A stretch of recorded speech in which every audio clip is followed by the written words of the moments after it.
I would like to begin today by wishing you all a very, very happy Christmas, as the day that we have waited for, the day we've been counting down to, has finally arrived.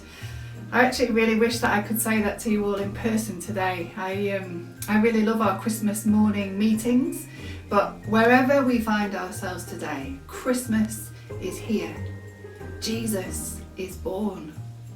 Christmas hasn't been cancelled after all. What do you know? Things might look a little bit different. We might be celebrating it a little bit differently than we might usually. But I really hope that as we gather to worship the newborn King today, that we are all able to celebrate and to give thanks to God for his indescribable gift to each of us in Jesus. Hopefully you've had a visit from the very COVID-safe, socially distant Father Christmas, and I know actually that all of you must have made it onto the good list this year, because you are all going to receive a very special gift later on in this meeting from our children's church, which actually has grown throughout this lockdown, as have the children, but they have a very special message for every single one of us a little bit later on. But while we're waiting for that, we're going to share together in our first song, which encourages us to muster up that spirit of celebration, to come together as we explore all that took place on that very first Christmas night, and we give thanks.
The people walking in darkness have seen a great light.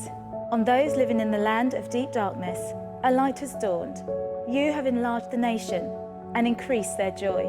They rejoice before you as people rejoice at the harvest, as warriors rejoice when dividing the plunder. For as in the day of Midian's defeat, you have shattered the yoke that burdens them, the bar across their shoulders, the rod of their oppressor. Every warrior's boot used in battle and every garment rolled in blood will be destined for burning, will be fuel for the fire. For to us a child is born, to us a son is given, and the government will be on his shoulders. And he will be called Wonderful Counselor, Mighty God, Everlasting Father, Prince of Peace. Of the greatness of his government and peace there will be no end.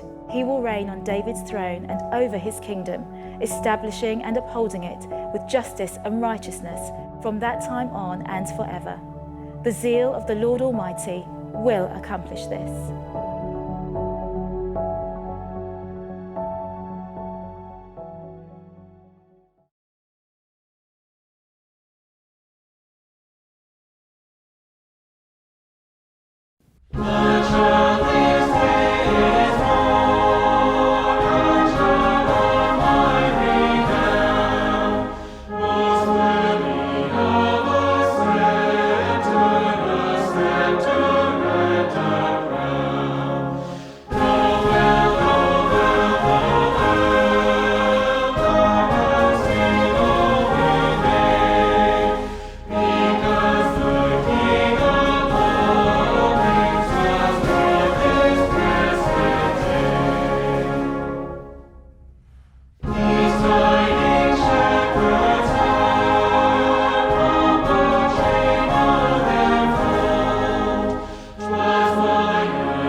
Christmas promise.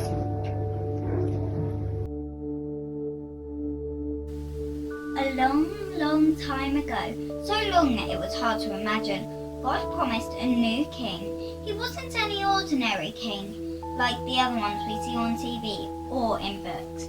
He would be different. He would be a new king, a rescuing king, a forever king. And do you know what? One precious night, God kept his Christmas promise. Would you like to know how he did it? The Christmas story starts with an angel. Whoosh! He came from God to see Mary. The angel had a special message. Mary, you are going to have a baby. He will be special, baby. God promised that your baby is going to be king, not for a little time, but forever and ever. He will be the forever king. Mary was going to marry Joseph, so God sent another angel. Whoosh! He came to see Joseph. The angel had a special message. Mary is going to have a very special baby, the angel said to Joseph. Her baby is going to be king and will rescue his people. He will be a rescuing king. God had promised that his new king would be born in a little city called Bethlehem, and that's where Mary and Joseph went. But Bethlehem was very busy with lots and lots of people. Mary and Joseph went to Bethlehem. When the baby was born, he slept in a manger. All the other mangers in Bethlehem held food for hungry animals to munch on. But this manger held a tiny, tiny baby. He was God's special new king. The shepherds in the fields had such a surprise. It was quiet and dark, and the sheep was snoozing. Then whoosh, an angel popped into the sky. Now the sky was bright, and the shepherds were so scared that the angel had a special message for them. Don't be afraid, I have a wonderful good news for you, the angel said. God has chosen the king to be born tonight. He's going to rescue his people. Just as God promised, he will be the rescuing king when lots of other excited angels joined in to celebrate. The shepherds were really excited and were rushing to see the new king, and there he was lying in the manger just as the angel had said. But they weren't the only ones who had heard the good news about the promised new king. Some wise men living far away had also been sent a message. It was quiet and dark. They were watching the stars when whoosh, a new star popped into the sky. The star had a special message. The wise men knew what it meant. A very special king had been born. The king for all God's people. His child was the promised new king. The wise men were so excited, so they went on a long journey to see the new king. There he was, just as the star had shown. Amazing cute. He is very, very powerful.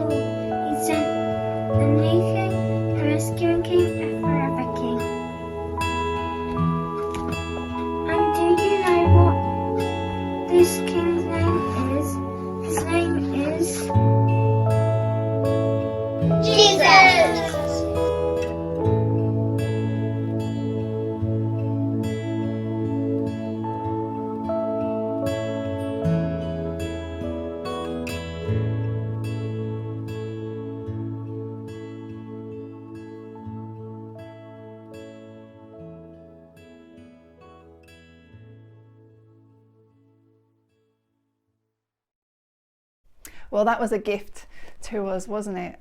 And they and those who they represent are a gift to us that we treasure too. So thank you very much for that.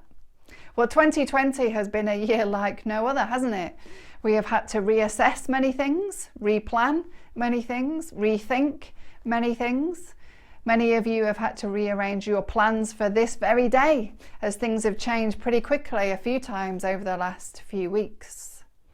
As I think about the birth narratives that we find in the Gospels that we read each year at Christmas, it seems like all of the characters involved had to reassess, replan, rethink, react and rearrange as they respond to the events that take place. One of the things that has resonated with me the most this year is how Mary responds to the changes that are asked of her. There's this little verse kind of packed away in Luke's account that comes after all the scandal of hearing and dealing with the news that she was going to have a baby. It comes after all of the travel. It comes after the birth and after the visit of this random group of shepherds to the manger right after she's just given birth. In Luke chapter 2 and verse 19, it says this: "But Mary treasured up all these things and pondered them in her heart." After all the upheaval, after dealing with all the unexpected things that have happened in a pretty short space of time, Mary takes a moment to ponder, to reflect, to take stock, if you like, of the significance of all that has happened, both the good and the bad things. And we're told that she treasures up all of these things and ponders them in her heart. After all the upheaval of this year, after dealing with all of the unexpected and often unwelcome things that have come your way, today, on this Christmas day, I wonder what it is that you are choosing to treasure in your heart. Are you going to choose to ponder on the disappointment and the frustration that things aren't how you would want them to be? Are you going to ponder on fear about what the new year might hold? Are you going to treasure untrue and unhelpful thoughts that take root in your head and your heart? Mary chose to ponder in her heart thoughts about who God was to her. She chose to treasure and affirm her relationship with him.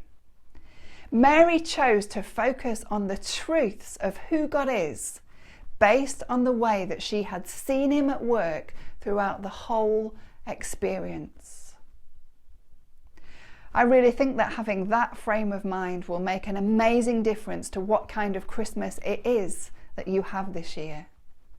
It will indeed be a Christmas like no other. Christmas will be cancelled in the sense that the media keep talking about if you choose to focus and ponder on the mess this Christmas. But I would encourage you, don't make the mess the message. Don't let the mess be what consumes your head and your heart this Christmas. Mary encourages us to choose to focus on the Messiah instead of the mess. So maybe we too could take a moment to allow the Messiah to come into our hearts and our minds and our lives in all his fullness this Christmas.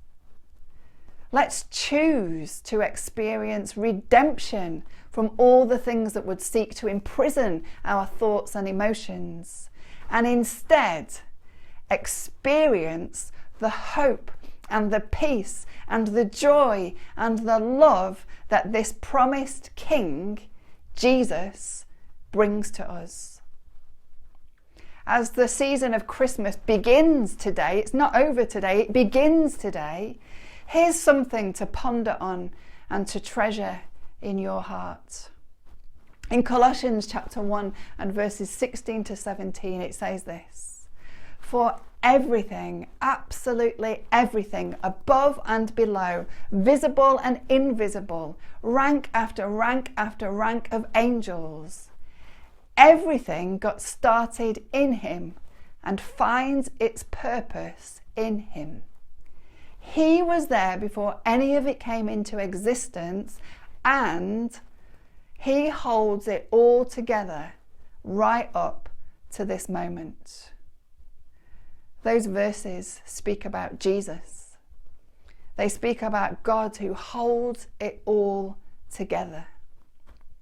And as we think about the events of Christmas, that means that hope is greater than despair. In the Messiah, peace can be felt even in the chaoticness of life. Love overcomes fear. Joy persists even in our pain. So let's not let the mess be the message of Christmas 2020. Let's all make a choice to allow the Messiah to hold us and to keep us together today and in the days that are to come. This Messiah that has been born is a new King. He's a rescuing King. He's a forever King. And he came so that you could know him, and so he could be your King. Good evening. No doubt this Christmas there'll be mess with bells on. A get-together with your family, but perhaps not physically. Zooming into loved ones' rooms virtually. Crackers pulled, solely rocking Christmas hats digitally, with chestnuts roasting on a laptop screen. Maybe you're shielding your sadness. Maybe you're social distancing from any kind of gladness. Or confess you feel upset by racial collisions and divisions. Maybe there'll be an empty seat at the dinner table this Christmas. Amidst the hamper with soap swapped for sanitizer or woolly mitts switched for surgical gloves, may we remember that in the midst of the mess, there's a message of love. Forget 12 days. There's one day that changes the game for all history. Because on the very first day of Christmas, Jesus came for me and you. See, God came down to the front line to put in a perfect shift, to be the perfect gift, to reverse the rift. He faced the ultimate test to trace us back to him with his full flowing grace, to sanitize our soul and make us whole. He came to offer us a vaccine that if we want it, we will never be socially distanced from God.